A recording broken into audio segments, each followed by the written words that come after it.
G'day guys, Jay here, Journey of a Whitefeather, kangaroos, koalas, Steve Irwin impersonations when I feel like going overseas because of my Aussie accent that I've got, and even the Poms over there, they think, the Poms, even, Americans and Canadians, they think the Poms, as we call the Poms, the English, are Australian. And then I come along, they go, nah, he's Aussie, he's Steve Irwin, he sounds like Steve Irwin. So, a bit of a laugh over in Canada. It's really good. Carl, thank you so much for being involved in the show. We had a wonderful part one.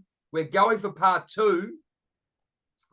And it's going, telling me off air, man. This is gonna go a bit off tap, and I'm looking forward to it. Looking forward for everyone to hear these stories. This is what the world needs to do, man. They need to get to the people on the ground and hear the story, because you can learn so much. And it's a pleasure to have you on board, Carl. Thank you so much for sharing your story, man. I'm really humbled that you picked me to come on the show and do it. So thanks so much. Happy to do it. All yours. Just to go back to what you were saying just now, Steve Irwin, that man is an absolute legend. Legendary. I know. It's amazing. I got called 100 times, right? I was over because the Americans thought I looked Mexican, right? So until I opened my mouth, they go, "How you going?" Oh, Steve Irwin. I go, yeah, man, you got the koalas, got this koala, little cuddly koala, giving a beaver a hug, mate, be careful, those claws might get you. And they go, you sound like Steve Irwin. I go, you do still lots of good Steve Irwin impersonation. They go, you do Steve Irwin perfectly. Oh my God, the Americans they flipped out when I started talking, and I started getting that's my actual accent. Hang on. Well, it's the accent too, but there was like, oh, you actually act like, because I'm Aussie. That's what we do. You know what I mean? Yeah, I got the snake. Look at the snake go. Oh, I got to get this crocodile. And I was hugging trees. And it was just anything I could hug to show what Steve Irwin was like. But and tell us, mate, what a guy. What a guy. But let's get on there. Let's talk about you first, and then we'll whip into the Steve Irwin afterwards, the influence. Yeah. Where are we going now, mate? We're going down the yellow brick road to which we're going to meet the Scarecrow, the Tin Man, or the you're definitely going to meet the Wicked Witch. You're going to meet the Wicked Witch of the West in this part of the story. All right, so we're at Oz. Okay. Off you go, my friend. So, like I said, going from what we started with meeting my wife, obviously we fast forward because I had a pretty good patch in my life. I got myself a job. I was working, earning quite a bit of money. I was basically an area manager for Papa John's. Have you heard of Papa John's, a pizza? No, not in Australia, mate. We got Domino's and Pizza Hut and stuff. Yeah, it was a big thing. It's a big thing in America. It hasn't really kicked off over here in the UK, but I was basically I worked my way up to being an area manager for that business. And we fast forward a little bit to when COVID hit. Right. Yeah. What a wonderful time that was. Oh, I guess when it just we had at the time I was running the stores and Domino's closed because they wanted to save their stock for the busy period, and we got bombarded with orders, and it was one of the most stressful times I've ever had as a job. But where they said about the vaccinations, basically the business said that because we were an essential fast food business that were keeping people fed throughout the lockdown in the UK, we were allowed to stay open. And the only way we were allowed to stay open is if we were to have the vaccination. And we all went through getting these vaccinations, and I kind of turned ill after having the vaccination. I started getting stomach problems. And I started to feel really severely ill. So I started pushing the doctors to try and figure out what was going on. And basically, I ended up getting diagnosed with Crohn's disease. And wow. This was pretty much peak COVID. I got diagnosed with Crohn's disease, and I had to quit my job because obviously the illness started to take more of an effect on my body than I expected it to. And I ended up losing my job and just leaving and basically staying at home for a little while. And I went to the hospital to have an appointment with the gastro doctor. And he done all the tests, all the relevant tests. And he said to me, Carl, he said, you're a perfect candidate for an operation, because my Crohn's disease is it's more prone to appear in these areas with most people, which is something called your terminal ileum. Okay. And that's near where your both intestines meet each other. So basically, So the you've got the operation small, is yeah, where the small intestine meets the large one, yeah, that we're going. yeah, Okay, yeah. cool. So Okay. you've got your food runs through into your small intestines, and then you get your ileocecal valve that then opens up to let the waste into your large intestines. That's right, yeah. But a 7 centimeter segment of my large intestines was affected with Crohn's, and it had basically got scarred and it narrowed to a point of where I was struggling really bad. So he said that I was a perfect candidate. All the blood tests came back perfectly fine. Everything came back great. I was as fit as a fiddle. You know, there wasn't any problems apart from the Crohn's disease.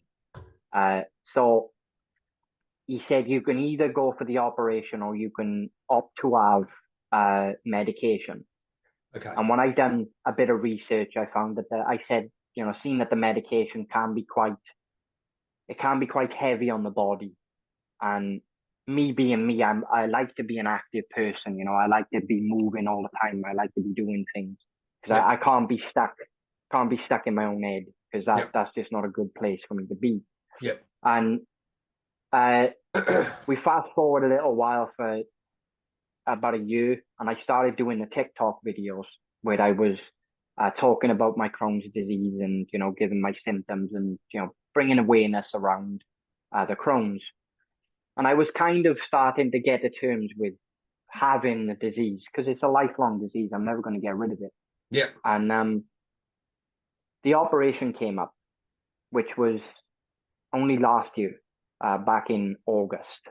They basically forgotten about me for a while, and I had to reapply for the operation. And they gave me the operation last year. So I went in August the 23rd for the operation. I went into hospital on the 22nd, due to go in on the 23rd for the op, and I was supposed to be home within 3 to 4 days. Well, things kind of turned pretty bad. I went in for the operation. Everything went as good as it could do until I was in the recovery room. The nurses come round and they basically try and get you to stand up, to move about, to get your body moving so you don't build up fluid in your legs. And they try and get food into your body. Well, the nurse come over and she asked me to stand up. And I felt a slight pop inside. And there was no pain, you know, because I don't know if you know, but inside of our body we don't have any pain receptors. We only have pain receptors on the outside. So inside we don't have no pain receptors. So it wasn't no pain, but I felt something kind of like pulling an elastic band and having the elastic band snap. Yep. And at the time I didn't know what had happened, but my blood pressure had dropped. My heart rate had risen. It went up to like 200 beats a minute. My blood pressure went through the floor, and I suffered a massive internal bleed from the operation. Oh, wow. Basically, all around the area that they done the operation, all the blood vessels had they'd blown inwards into the intestines, and I had suffered a massive internal bleeding. I was rushed to, I mean, the only way I can explain what was going on, and I kind of figured it, like, how I could explain it. And think of a camera shutter on the front of a camera that goes like this and shuts and opens. When it happened, all I could see was the world on this side and the world on this side, and in the middle was black, and it was getting bigger and bigger and bigger, the blackness. And I ended up being laid back down on the bed. They had started rushing around, all the doctors, all the nurses. They had managed to run down the stairs, get a big pile of blood, and they started pumping me full of blood. But the quicker they were pumping me with it, the quicker it was coming out. And I had to be rushed to another hospital for an emergency operation. I told them at the second op that if they needed to give me a stoma, Just if you have to do it, no messing about, no fucking about. Just give me a stoma, get it done.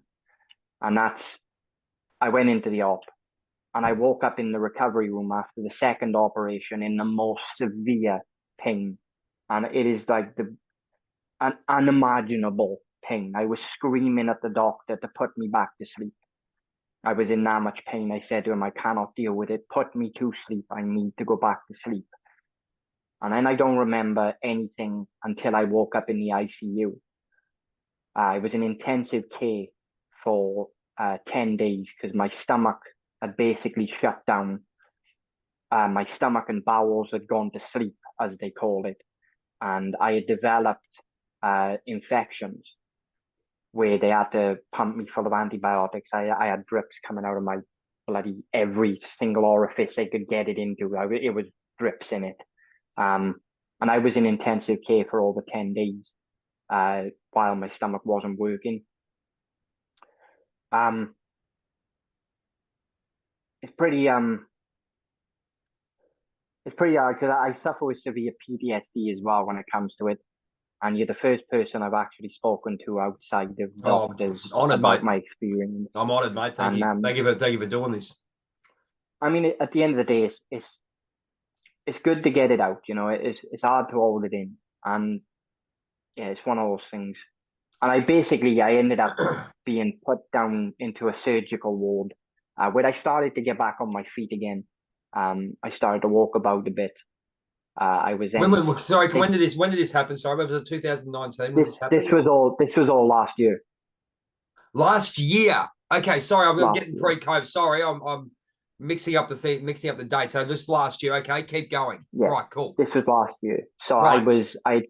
I had been. They call it a step down thing where they take you from one hospital to another. Okay. You go from being high priority to low priority, so they move you to another hospital. Yep. And that's basically what I did. And I was then in that hospital for another 7 days. So all in all, I think I was in 3 weeks and 4 days in hospital. Okay. After suffering the internal bleed that I had suffered with. And I was released. I felt pretty good. I didn't think that I wasn't going to recover. And I thought I was going to recover pretty well because I felt good. I started eating more and they let me out. And for the first 2 to 3 months was okay. But after the third month, something had changed in my body and I kind of turned pretty ill again. And then the depression, the anxiety, and the PTSD started. And I ended up, I was sent back and forth A&E, the hospitals, the doctors 5-6 times a week for about a month. Wow. Basically because I was so ill and I wasn't eating because I was scared of eating food because I didn't want it affecting my stomach. So I was basically starving myself to death. And I went to a couple of doctors and they kept telling me it's just anxiety. And I met another doctor that was a fantastic guy. And he said to me, he said, I'm going to give you medication. He said, because I think you're suffering with PTSD.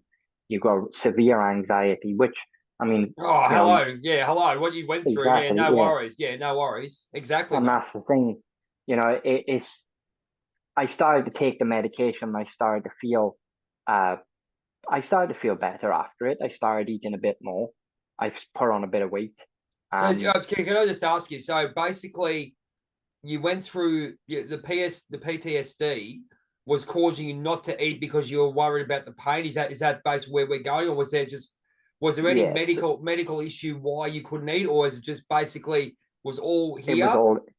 Yeah, it was all really? in my head. Okay, cool. Okay, I developed something called medical anxiety.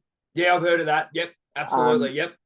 And I was so worried about becoming ill again and having to go back into hospital that I was basically starving myself to a point where I nearly had to go back into hospital. So you look at you look at it next level subconsciously. You had this severe trauma, like we're talking next level. subconscious has gone, I don't want you to go there. So they're blocking you. So whatever decisions you were trying to make to move forward, you couldn't because you had the block there. Would that be fair to, that's an easy way to describe it? Yeah. So I had gone down a pretty bad mental health sort of, like I've always had mental health problems throughout most of my life, you know, depression and stuff like that. But I'm a very rational guy, so I can kind of rationalize my thoughts Yep. pretty well up until this point. And I got to a point where I was ready to commit suicide. I was Wow. planning it. I had planned it. I knew what I was going to do. I knew where I was going to go, and I knew how I was going to do it. I had it all planned out. And this is where the switch kind of happened in me, because I sat up, and at the time, me and my wife slept downstairs in the living room because her oldest son had lost his job and had to move back in with us. So we were sleeping downstairs, and because my wife suffered with other medical problems, I didn't really sleep in a it's a what do you call them, a couch bed? Yeah, Sort the of divan sofa we bed. call it. We call it the Yeah. divan. We call them here. Yeah, yeah. So we had one of them, and she slept on it, and I slept on the sofa. And I had the night I was going to do it. I was ready to go. I was ready to go and commit suicide. And for the love of me, I couldn't figure out a way of getting past my wife and out the door without waking her up. Can I just tell you on that one? There's a reason why you got together. One of the big reasons. Exactly. And this is what I was getting to. I had a switch in my mind then that kind of dawned on me, and I thought to myself, well, if I'm not worried about fucking waking her up, why the hell am I doing it in the first place? Isn't And it I funny? kind of Isn't it funny, Carl? Isn't it really funny? Like we can. We're on the other side of it, right? We're on the other side of it, and it's ironic that our rational mind just came into that situation where you were. You're not, and that could be the guiding moment that is going to save a lot of people's lives for what you're saying. You know what I mean? Like, yeah. you're telling your story, and that is, for me, that's the most, for the two parts we've had, that's the most significant, great thing that you're bringing to this world. That's an amazing analogy, my friend. And that's the thing. It was a switch that happened that I couldn't figure out why, but I kind of thought that I need to be a bit more selfless What did you? to some Yeah, you're extent. saying selfless. What was going through your mind? And there was a perfect analogy. You go, what the hell am I doing? I'm worried about waking up my missus. So we call it in Australia. And then I'm going to go and do that. And Yeah, your rational mindset, the fuck am I doing here, mate? yeah. What are you thinking? What the hell? That's Carl, amazing. One of the most amazing analogies I've had on this show. Thank you for sharing, mate. No, Fantastic, absolutely brilliant. I'm going to clip that. and the That's thing that amazing. do you know when we said about before in the last part about why I feel that me and my wife work. I Throughout all of the days that I was in hospital in intensive care, that woman was by my side for 10 hours a day. Wow. And she was there every day without fail. She got herself into thousands of pounds worth of debt. And I'm not condoning you do it, but she did, to be by my side to help me gain my strength. And this is where I think all of this kind of links up, because through all of that, what she done for me, that's where that rational thought came into mind. And it was like, if And I'm this is not what worried I talk about, about. This is what I talk about next level spirituality. You get to a point where people don't really understand when you get to that. I mean, I've been through it as well. That's why I can relate, not to the level that you have, but I get it. I totally get it. And you have that, and my friend Ira Moffrey will always say that you got that when you are at that level and you sort of go to that on that spiritual realm that we're doing right now, which you're talking about, we could drive ourselves to the point of craziness. But yeah. at the Oh, same time, I was. and at the She same threatened time, to she threatened to get me sectioned as well. She was threatening to send me into hospital to get me sectioned in the psychiatric ward and everything, because I was that bad. You know, I was barely sleeping. When I was in hospital, I was on a drug called fentanyl, yeah, I've heard of that one. which I was on that drug, and it caused me severe hallucinations. And I was Wow. drifting off to sleep. And the most vivid hallucination I had was that I was in a field, and there was a lot of kids and adults around me, and they were all dancing. Have you heard of that Ring Around the Rosie? Oh yeah, That sort of thing. oh yeah, we Well, know that. Look at the story behind that one. I mean, that makes exactly. total sense if you know the And whole story behind that. that was going around, and they were looking at me, laughing, pointing and saying arterial bleed, and they were like laughing at me. And Really? this was the hallucination I had. So So what's from that okay? point I didn't sleep. Can I ask you about that? Right. Yeah. That's interesting because we always talk about visions and stuff. I mean, I get them and stuff. We go, we were talking next level spirituality. We all get visions. We're all connected to the universe, as I know you are now. We're 100% visions and all that. When you've stepped out of that energy, how did you? What do you believe that was a message, or do you believe that was a pure hallucination, or is there any way you sort of describe when you are talking about it, or do you just think it's just purely because of what was going through, where you were subconsciously, if you get where I'm going? To this day, I still don't know. Okay. I still can't figure out. I can't figure out why and what the message would be for that. Okay. I think it was an accumulation of everything, all what my body had gone through, all the drugs I was being pumped full of. I had lost 2 stone in weight, so I went down to like 7 stone, and I was 9 stone when I went in. I went down to 7 stone. So, Yep. all of that added in, I think that just added to the, it built up the hallucination was like Okay. profound. It was really profound, Yeah. and it Okay. So it's scared the very vivid shit type out of thing. me. Yeah. Cool. Yeah, I mean, it was to the point of where I didn't sleep after that for months. Up until about 6 months ago, I had barely have an hour's sleep a night Wow. because I was so scared of becoming ill in my sleep or having more dreams that were like that, and I kind of didn't sleep. And this is A where lot of that people go doctor through come that. into play. A lot of people Yeah, go they through do, that. and the I thing is, keep going. Sorry. Sorry, it's dropping out a little bit, so I do apologize. the thing I find is that a lot of people can't rationalize things like that the way I did, because a lot of people kind of take it as it is, and they think, there's definitely something wrong with me, which there may be, but when you are able to rationalize certain things like that, like I can, it kind of helps you to, weigh the pros and the cons and see where you are. So your experiences, I mean, you look at the purpose of life, what you said, I think with what you just gone through, people can contact you and talk about, rationalization with regards to vivid dreams and what they've gone through. I think, what would you say, Carl, that you'd have to find out a little bit about the person before you actually commented on? Yeah.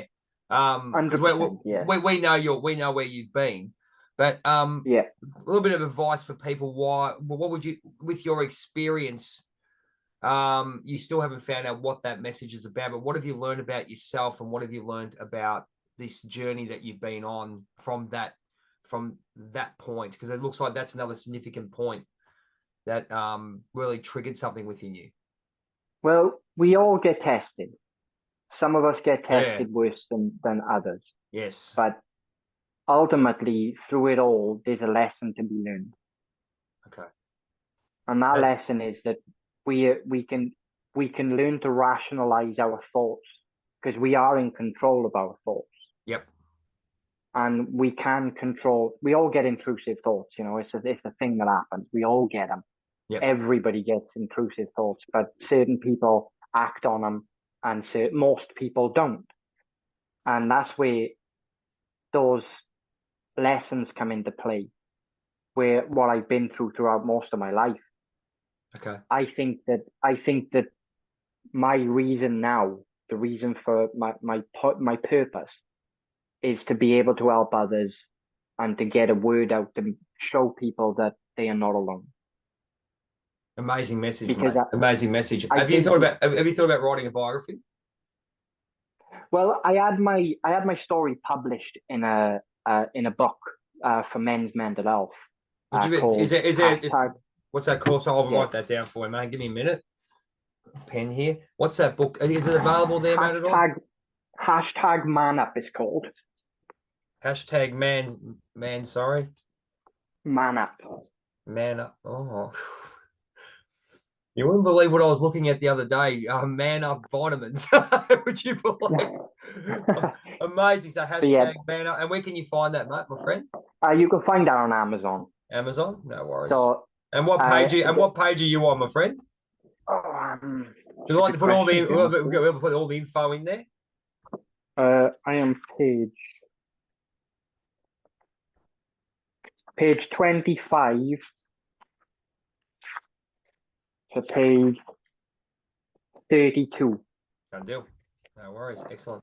All right, I'll get And that. in that book, there's stories about other men that have been through other things in their lives and have been able to speak out and overcome the struggles that they've had. And that's basically the whole point of what I try and do. My videos that I do on TikTok are all to do with trying to put a positive spin on life. And I say stuff like, a smile can change someone's day, but a hello can change someone's life. It's an amazing thing you say, because I'm Steve Guttenberg. Remember, if you remember him, he was in Police Academy and Can't Stop the Music. Yeah. I'm a Village People freak, so I remember him from there. He did a video a couple of years, I think it was a year ago, and he said, go and say good morning to someone. And I wrote that up. It was really weird. I wrote it up. And these are the kind of things that you're saying. Hello, how are you? I believe I do that a lot, and I'm sure you do. Do you find people find it weird? Or disconnect to it? Because I mean, even if you say good morning, people go, oh. You know what I mean? I think that's down to social media. Social media has kind of made people become recluse. They kind of been separated from an actual interaction with a person. Okay. But it doesn't stop me from doing it. Like I said, at the end of the day, you don't know what that person's thinking coming down that street. They could think that they're invisible to everybody. And you saying hello to them and giving them a smile would automatically change their mindset and make them think, well, hang on a second, he just said hi to me. And they automatically, they could be going to commit suicide. But because you've said hi to them, hello, how are you doing? They automatically think, well, you've got an amazing attitude, and then I think your purpose. I mean, as I said, for some reason, people come around me, and I can sort of get there. I think your videos have just got to be like that, man. I think that little bit of inspiration each day for everyone to remember. Like I got my best mate, and he said to me, "Go into the mirror and tell yourself you love yourself." It's one of the hardest. He's nodding. He knows. You get it. 100%. You get it. Yeah. This is where we're 100%. On the same level, mate. This is the kind of people I attract. Yeah. You know what I mean? Yeah. How hard it is 100%. Say hello. And that's what. Let's say I love you. And the other thing with Steve Guttenberg, he said it was amazing that people, when you say good morning, they just give you this funny look and go, "Who the hell are you?" But you're right about social media. I just think also a lot of people, it's about they've created this self-centeredness a lot. And self-centeredness meaning, I did a video on being selfish a couple of years ago, and I want your opinion on this. I'm a teacher, and I believe the selfish word has been taken out of context. Yes, you can be selfish, but it all comes down to the mindset. Because if you're selfish, because they go, "Oh, you're a selfish little bugger," right? Well, to some extent, you have to be. Everybody has to be selfish to some extent in throughout their life. They're making a bad thing. You understand what I'm saying now. You get it. That's the negativity that gets drawn in on with social media. And I don't think it's even social media. It's been happening for years. It's been happening for years. It's just in general. Yeah. People. I think people strive so much for perfection because they see, put my hand up. I've done that. To the gym. They see somebody on TikTok or Facebook and they look great because they've been to the gym and they look all buff and people are like, I want to be like that, so now I hate myself because I ain't like that. But what did you do at the end of the day? Yeah. Sorry, keep going. Sorry, we dropped out again. Sorry about that. The point is, it doesn't matter how you look. It doesn't matter whether you have something wrong with you or not. You are still a human fucking being. And you should be treated like one. This is the whole point. Yeah, this is Go the on, whole sorry. point. No, you're right. Sorry, it's just sort of it's buffering a little bit, so I do apologize for that. Keep going. Sorry about that. So, nobody is above anybody else, and No, we're that's not. all we really have to look at it like that. And I when we think do, we'll start to see things a little bit better. I think that's a way to go, and I think that people, I think if people look, there's nothing wrong with having. I think for always the 5% rule is we always do everything for a little bit of attention. It's 5%. Yeah, All right. But when you go over 5%, you have a bit of an issue. And I know yeah, I did it $100%. for whatever reason it is. Social media, mate, look at this. Oh, yeah, she looks great. But what do you do with it afterwards? But what Yeah, can you do to exactly. you? I think if we're actually taught at a young age, which we can go into, there's another whole bloody podcast on this one. What you're actually trained your mind to do when you're in that situation. We're always trying to be better. But is there a Yeah, negative effect of being better? You know what I mean? But if we cooking. had actually been taught to be better for you instead of being better for others, and just that, Yeah, but that's the way society is. Let's be honest. We go to that yeah, point now. You and me and all the rest of the crew that we're gathering. There's a lot of us out there. There's more yeah. people than what you think. People just don't. People are quiet. There's not many of you. I reckon that's bullshit. All No, right, there's there more is a people. lot of people. They just don't know it, to be quite fair. They don't realize that I think to so. some extent they need that. They need, and this is where the talking, being able to talk about it is beneficial to everybody, because like I suffer with body dysmorphia, and as like by the emails that I sent you, obviously I was so nervous about doing this, but You've done a I've great still job, done it. man. You've been absolutely fantastic, eh? And that's the reason I've done it, because I want other people to see me and say, well, he's not perfect, but yet he's okay to talk about the things that he's been through, and it's okay to be that way. Absolutely. And I think your messages, as I said, my belief is your messages, exactly what you were saying, is I think what you're doing is going a simple, and a lot of people do it. I know my man Robbie Polax, he does it. He goes out and gives a message every morning. I think there's a lot of people who we're going through what we're going through. We won't go into it. There's a lot to it, but we always generate what the power that we've got, and the power that you've brought today is the simple humanity thing, but you're bringing it with your special strength and importance within your heart, which is great Yeah, because you've been through that experience. We've been through, people might think about battles and all that, and unfortunately with social media, it's a bloody comparison. But yeah, it shouldn't be. Just go, right, this is what I've learned. This is what I'm going to give. And that's it. But yeah. unfortunately, people take it the other way. Oh, yeah, man, I've been through. As soon as they go, I have, you've lost It's them. not a competition. The ego can go, It's not. there's And like the royal like I said salute. earlier on, we all feel the same emotions. You know, it doesn't matter whether somebody's been through worse, somebody's more benefit, that they're more fortunate than you are. Yes, We all feel the same feelings. We all feel the same emotions. You absolutely, know, mate. if there's one message that I would like to put right at the end for this, and that would be, even though we are so driven by negativity throughout every day, take 5 minutes of your day to think about five positive things, because five small things every day will add up to one really big thing at the end of the month. I'll tell you what, the other thing I'll add to that, what I do every morning, I used to write my goals and I am grateful for and all those kind of things for years. Changed my mindset because I was living it, but it was so hard because I had to do it 3 or 4 years. I write a small paragraph every morning. Thank you for allowing me to rise and be the best, perfect, most humble, confident person I can be. I'm learning, I'm teaching, I'm always growing myself. I put myself in bold. I'm not going to lie, because you always forget Yeah. yourself, and then others to become the better person, better people that they are, and live their purpose. And I'll do my catchphrase at the end. But Yeah. Carl, where can they find you, my friend? We're around out of time here, but it's been a wonderful thing, and I'd like to have you back very, very soon as well. We'll give you a Oh six. yeah, I'd like to have a just a general chat about general things, just to come on and talk about, Well, what we our might do is beliefs we and might stuff. invite you onto my other show, Life Theories, with Diana and Sarah and Cortez, if you don't mind, and we Yeah. talk about just general life and what we've learned about things. Big shout out to the Titans.